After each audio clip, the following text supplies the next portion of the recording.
Amazing having you back today on your number one favorite technology show on Aleeftv. Tech in, tech out. My name is MD. Tell me you know how we do it. The focus today will be on e-health, how technology can help us power health. And don't worry, I already have a very professional developer in the health industry. But before we go on, you know it's news for us where I bring you updates and happenings in the technology space before we now go into the issue for the day, and then your favorite amazing technological tips and tricks that will turn around your digital experience like this. Ladies and gentlemen, let's take the news headlines first.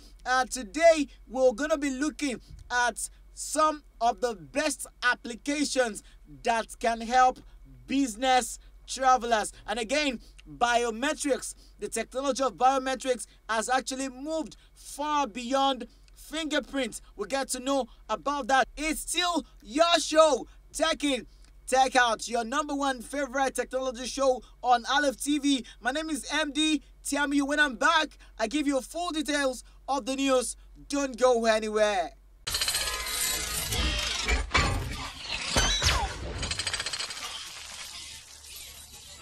Welcome back, and the news in full. First and foremost, good news to business travelers. If you are a business traveler, you travel around countries, cities, and states for the purpose of business or even leisure, the following information would be very useful to you. When heading out of a business trip, either domestic or international, there are a variety of different application travelers can begin to use to ease the stress of the road or flight trip. And the first on my list today is what we call the Wi-Fi Finder. The Wi-Fi Finder is a necessity these days for professional road warriors. So when you're on the road, this application, Wi-Fi Finder, is a free app that helps you search for free hotspots near you and worldwide. So no matter where your next client meeting takes place, this application would be a good thing to put in your traveling box. You will be able to find a connection quickly beyond just having your Wi-Fi on your phone. It works with your Wi-Fi, but the application doubles the power and connectivity rate of your Wi-Fi. And again, especially if your trip allows you some downtime to catch up on email and other urgent items requiring internet access, this would come as a very useful tool for your trip. This app is available on iOS and also on Android. When heading out for your business trip, either domestic or international, there is a variety of different apps that you can use, and this is just one of them. Lastly on the news, ladies and gentlemen, biometrics are beginning to move very fast beyond ordinary fingerprints. Biometrics are changing the way we think about security. Security is actually a very big issue in the world of tech. So here are some more innovative ways biometrics are being used and what we can expect in the very nearest future. According to the CEO of Knock Knock and the person of Phil Dukelberger, he said security used to mean difficult. It's easy to see why he thinks this, because organizations have struggled for decades to find security tools and services that would keep out the bad guys while admitting authorized persons. You see, you have to admit the authorized persons and also keep out the bad guys. So this is both a physical security and cyber security issue. So it is a mixed issue. But according to Phil, he adds that thanks to the impact of biometrics over the past few years, security is no longer quite as difficult. So every day, he said, millions of people interact with the silver of glass in their pocket that will tell them everything from the current age of the universe to when their shampoo will be delivered to their doorstep. or even to how much money they have in their retirement account. So each of these interactions, thanks to biometrics, can be accomplished seamlessly and without friction.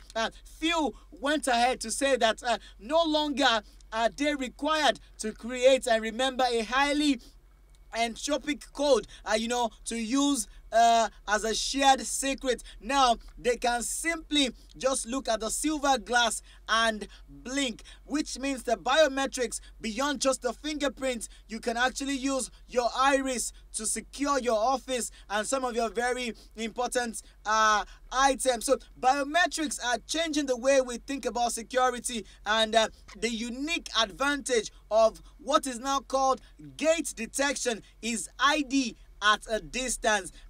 According to the president of VCanC, Mr. Jasin Chaikin, he said you can use this type of identification to recognize or authenticate an individual even 100-meter away or more, where other more traditional biometrics like the iris, facial recognition, etc. may struggle to perform. So the gate detection kind of reads the movement and the motion of people even when they are very, very far away.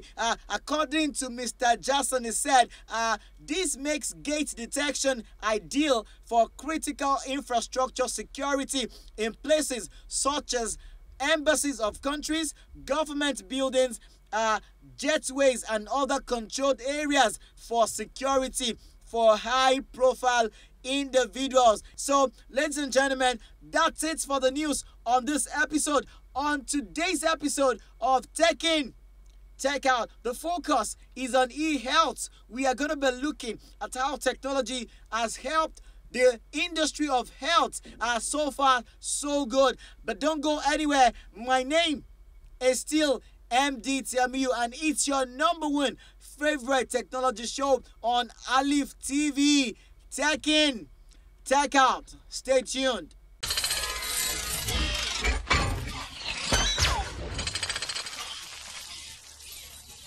Ladies and gentlemen, thank you again for joining me on your favorite show, your #1 technology show on TV, Tech In, Tech Out. And you know how we do it. Today, we are focusing on e-health.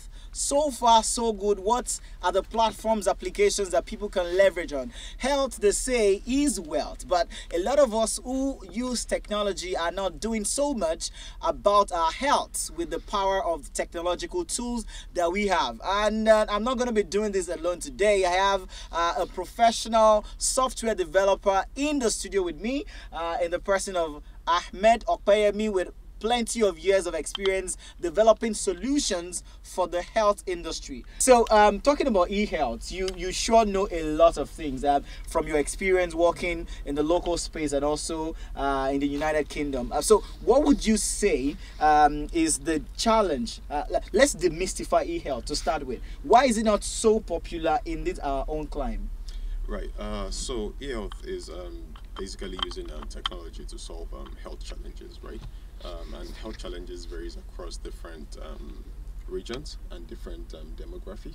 And one major reason why you don't really have a lot of people focusing on e-health is because the kind of community that we are, health is sort of like a second priority to us. We want to be up and running. We want to get money to feed our families. We want to make sure our children can eat. And health comes as a result of whenever we have a breakdown, that's when we just focus on health. But usually it's something we should be proactive about, and we should always make sure it's in our priority. Recently, Bill Gates himself, who proudly runs the Bill and Melinda Gates Foundation, was in Nigeria, and then he gave a very powerful and fantastic speech about how Nigeria needs to do more in investing in our people, and health is what it talks more about. So in your opinion, Ahmed, who do you think needs e-health more? It's very interesting that you mentioned Bill Gates was here recently, because he has been doing a lot to help the health environment in Nigeria here. He has pumped in millions of dollars via his foundation, as you must know. And he was stressing that the Nigerian government and the people should actually make sure we focus on routine immunization, which is something that is particularly going on, especially in the northern area of the country, right? So he was making sure we understand the impact of how health can create a sustainable society, whereby if we make sure our young population is healthy, they can actually be the future that we want them to be. All right, fantastic. So, you've been in the health industry. I mean, you played around this industry for a while, but as a developer, as a technology person. So, what do you say is the challenge facing e-health? Like, what are the major challenges? Is it funding? Is it lack of developers? So, it's a combination of a lot of this things you've mentioned. I think number one of it, which I would prioritize, is adoption, right? Okay. So, it's not enough for you to build a technology or a system around health. It's as imperative you have people in these communities adopt this solution that you're building for them, right? Because at the end of the day, the only way you could actually measure the impact of your technology on the underserved communities that you're looking at is how much they adopt this technology. And what do I mean? You have people who you want to make sure that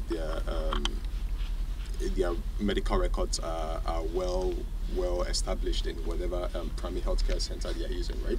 It's not enough for you to build a medical record system as much as have people who can actually administer the systems and get them to adopt it at this level. So I think number one problem is adoption, right?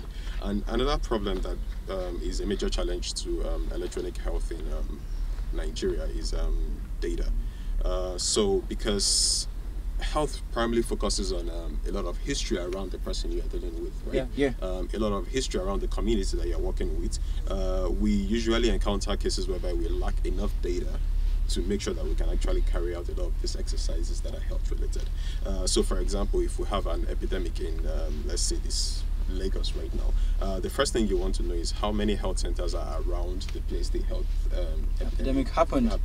How many laboratories are there. If you don't have that data, you can't effectively plan how do you move samples from where the epidemic arises to where you have to test them out. Amazing. How do you navigate the patients that have been involved in this epidemic? How do you navigate them to the health centers that are around them? So lack of data too is another problem. Oh, fantastic. So before we talk about data collection, I would like you to go deeper into that, because it's a very, very important subject when it comes to e-health, because you really cannot do so much when you do not have data. But Ahmed, I would want you to tell us, do you have any success story of how you have practically experienced e-health bettering the life of people or a particular person in question? Right. So you would notice that recently Nigeria started celebrating the fact that we didn't have polio cases in a very long time. This is getting very interesting. We are going to take a quick short break, and when we come back, we're going to talk more about data capturing for e-health. Remain tuned.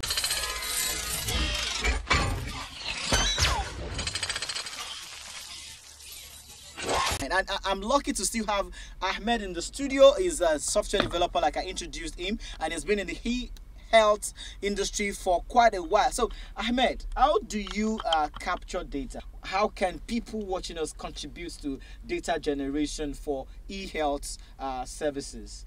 Right. So like a lot of questions in this life, the answer is it depends, right? It depends because it depends on the community, it depends on the individual, it depends on what problem you're trying to solve in the health space.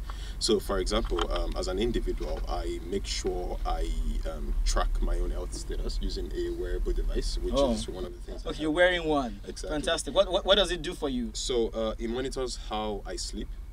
Really? Yeah, it monitors my heart like, rate. Does it record your dreams? Like if you're dreaming? Well, it hasn't been able to do that, but I hope in the future we'll get to that level and I'm fine, right? So this has a dashboard where you can log in. Yes. some of your devices. Yes. Okay, so how affordable is this for the average Nigerian who lives on less than $1 per day? Right, so that's why I said a lot of this question, it depends, right? Mm-hmm. So, I mean, you have this for about $199. $199, let's say $200. Yes, okay. You have different versions. That's not very expensive anyways. Exactly, so you have different versions and different price ranges, right? It depends on what you want. Okay. Right? So this is sort of a passive data collection process whereby if need be, I could share with my doctor who can actually look at my historical records of my vitals and use that to carry out diagnostics. So, I mean, in other cases whereby you have to probably monitor health of children, you want to make sure you have data collection kits at the primary health centers that are closest to them, right? Okay. So let's say a child gets born today, right? You want to be able to actually record data that could help follow up with the child and the parents, right? You want to note if there is any anomaly, right, with the child, and you want to actually probably send that to the appropriate organizations that can actually follow up. That's another way of data collection, right? So you can see two ways which I talked about now. The passive way whereby my everyday day-to-day activity is being recorded, and an active way whereby you actually have to actually collect data on this. We also have medical record systems in a lot of hospitals now, and I think a lot of hospitals in Lagos have actually embraced that kind of system whereby your history as a patient is being digitized. Right? So if I visit a hospital in 2007 and up till 2018, I still have records of what has happened, right? So at the end of the day, you can actually tell a story of my health and use that to even predict what would happen in the future. I mean, we're not God, but then. So if you understand the policies and the governing laws around the collection and use of this data, you will be more trusting to the organizations that are collecting this data. Excellent. So thank you very much, Ahmed, for joining me today. If you look at the conversation, it's been a lot of focus on information and being aware, taking your health very, very seriously. Health is wealth, and then they say that a healthy life is actually a wealthy life. This is not the end of the show. My name is MD Tiamiyu, and as we do it on the show, Tech In, Tech Out, I'll be back to give you very amazing tips and tricks that will turn your technological experience around like this. Don't go anywhere.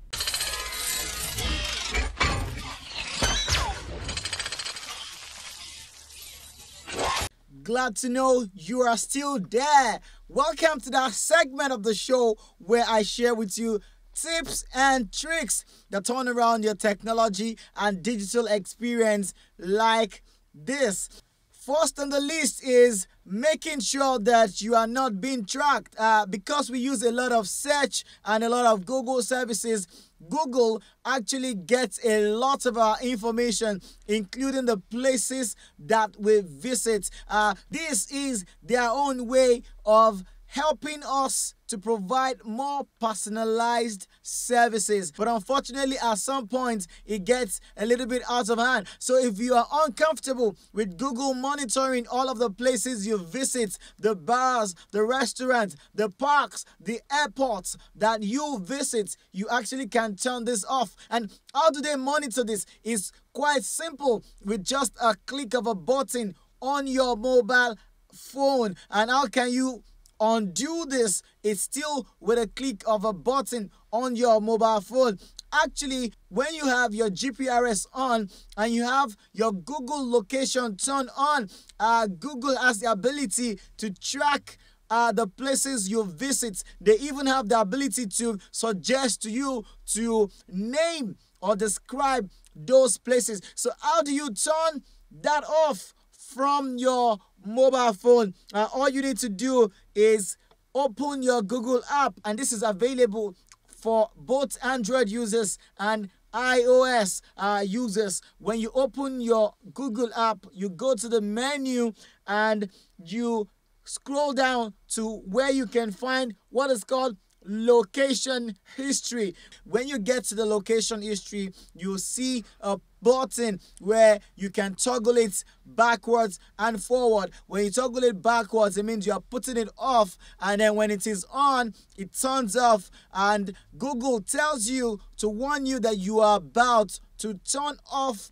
your location history. If that works for you, you say yes to that, and from that point, they will no longer track where you visit and the places you have been to. That's a tip you may want to try on Tech in, tech out. The very last tip for today: how hackers hack Facebook accounts and how you can stop them. Ladies and gentlemen, Facebook undoubtedly is the world's most popular social media network website with over 1 billion active users.